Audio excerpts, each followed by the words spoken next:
मुजफ्फरपुर से एक सनसनीखेज मामला सामने आया है, जहां बनारस बैंक चौक की रहने वाली एक कैफे संचालिका ने एक कथित नेता पर गंभीर आरोप लगाते हुए बिहार के डीजीपी से लेकर मुजफ्फरपुर के एसएसपी तक न्याय की गुहार लगाई है। पीड़ित संचालिका के अनुसार वह हर साल की तरह इस वर्ष भी 28 फरवरी को अपने कैफे में होली मिलन समारोह आयोजित करने की तैयारी कर रही थी।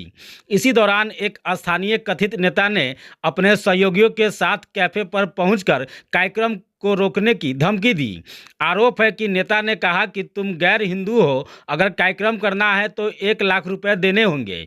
संचालिका का कहना है कि जब उसने पैसे देने से इनकार किया तो उसे लगातार ब्लैकमेल किया जाने लगा। इतना ही नहीं, उस पर समझौता करने का दबाव बनाया गया और उसे बदनाम करने के लिए सोशल मीडिया पर उसकी तस्वीर के साथ आपत्तिजनक पोस्ट भी डाली गई।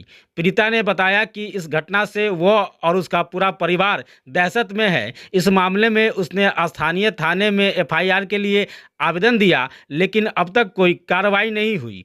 अब संचालिका ने एसएसपी को लिखित आवेदन देकर निष्पक्ष जांच और सख्त कार्रवाई की मांग की है। मिश्रा के खिलाफ है, क्योंकि मेरा नाम नाज़िया प्रवीण है और मैं एक कैफ़े की संचालिका हूँ। तो मैं बहुत टाइम से सामाजिक काम करती रहती हूँ, जैसे कि कोई भी हिंदू हो, मुस्लिम हो, कोई भी फेस्टिवल होता है उसके ऊपर मैं करती रहती हूँ। जैसे कि बोलबम में भी मैंने शिविर लगाया था रामजवाली साइड में। फिर मैंने अभी होली फेस्ट क्या नाम है, होली मिलन समारोह भी करने वाली थी, जिस पे उन्होंने ऑब्जेक्शन लगाया। तो उनका एक मैसेज आता है कि आप ये इवेंट नहीं कर सकते हो डायरेक्ट, जबकि मैं उनको जानती भी नहीं थी। तो मैंने पूछा क्यों, आप कौन हो? तो मैं वैभव मिश्रा हूँ। वो अपने फेसबुक लिंक हमको शेयर किए, जिसको मैंने इग्नोर कर दिया और बोलते हैं क्योंकि आप मुस्लिम हो, आप इसलिए ये इवेंट नहीं कर सकते हो। और उसके बाद उनका कॉल आता है, वो बोलते हैं अगर आपको ये इवेंट करना चाहते हो तो आपको हमको खुश करना होगा, और बहुत सारी गलत बातें। तो मैंने उसका विरोध किया कि आप क्या बोल रहे हो, मतलब मैंने उनको कुछ बोला, विरोध मना किया। तो वो बोलते हैं कि तुम समझती हो कि अब तुमको हम दिखाते हैं पॉलिटिक्स होता क्या है।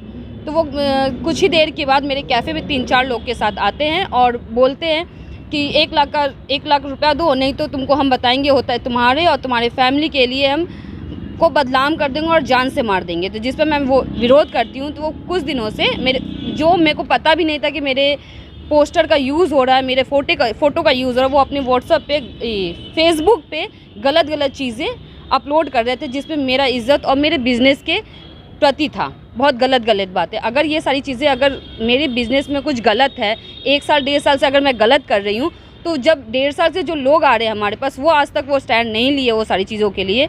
अगर गलत होता तो वो एक दिन आए मेरे कैफ़े में और इतनी घटिया बातें मेरे लिए, जबकि अगर मेरा पहले का इतिहास ख़राब है तो मेरा जाँच किया जाए, नहीं तो वैभव मिश्रा का जो इतिहास है वो सबको पता है। और उनका इतिहास बहुत गंदा है। और ऊपर से वर्कर होने का आप पे आरोप लगा है। आप उनका जाके इतिहास चेक कीजिए, फिर आप ये आरोप का, वो जो प्रासर जी है उनको भी जवाब देना पड़ेगा इस चीज़ का। अगर वो बोले कि मैं सेक्स रैकेट चलाती हूँ, तो ये अच्छे से आप मेरे, मतलब क्या कहते हैं, कानून स्वतंत्र है मेरे कैफ़े में, जब चाहे जब छापा मारे, जब आना है जब आए। अगर वो चीज़ गलत निकला तो प्रासर जो है, न्यूज़ रिपोर्टर जो बोले हैं, हाँ, चंद्रकिशोर प्रासर, उनको इस चीज़ का भरना पड़ेगा और इस चीज़ को कानून के हाथ में हम देंगे और कानून अपने तौर पे जैसे करना होगा वैसे करे। डाला था तो आपने परमिशन दिया था कि हम फोटो डालना है आपका? उन्होंने पहले मेरा सीसीटीवी कैमरा मांगा, तो मेरे हॉस्पिटैलिटी इंडस्ट्री के रूल्स के खिलाफ है ये, तो ये मैं नहीं दूंगी। ये एक पुलिस को ही दूंगी, और कोई भी आएगा मेरे से ये फुटेज मांगेगा तो वो मैं नहीं दे सकती हूँ। तो उन्होंने बोला कि मैंने जो भी पोस्ट किया है ना, जब मैं गुस्सा हो गई, जब मैंने उसको गुस्सा के बोला, वो कई जगह बोले कि इस लड़की के बस बात करने का ईगो बहुत है। तो वो ईगो के चक्कर में किसी का जान लेने की कोशिश करेंगे, किसी को कैरेक्टर उछालेंगे, किसी का बिजनेस खाएंगे। मैं जितना स्ट्रगल 10 लाख, अगर मैं यही करती रहती, सेक्स रैकेट उन्होंने बोला है ना, अगर मैं ये करती रहती तो अभी 10 लाख का लोन लेके मैं बिजनेस नहीं करती होती। आपराधिक इतिहास जानते हैं बाबा? जी हाँ, बहुत। अभी तो जैसी खबर पहला लोग हमको बताए कि ऐसा, मैं तो उनको जानती भी नहीं थी। 16 केसेज है उनके पास, और कितनी सारी लड़कियों का उनका ब्लैकमेल का केसेज है। फिर से एक लड़की अभी सुसाइड कर ली है उनके वजह से। तो क्या चाहती है, दूसरी बेटी नाज़िया हसन बने क्या? अगर ऐसा उनका मन है कि हाँ सारी बेटी धर्म को लेके, जो सो कॉल्ड धर्म को लेके ये जो खेल रहे हैं, वो मत खेलिए। वैभव शर्मा जी, क्या मांग करते हैं प्रशासन से? यही मांग है कि आप कानून तो अच्छे से जांच कीजिए, सख्ती से जांच कीजिए। अगर मेरे में गलती निकलता आप हमको सजा दीजिए, नहीं तो आप इतिहास पूरा मुजफ्फरपुर जानता है वैभव मिश्रा का, आप उस पर कार्रवाई कीजिए।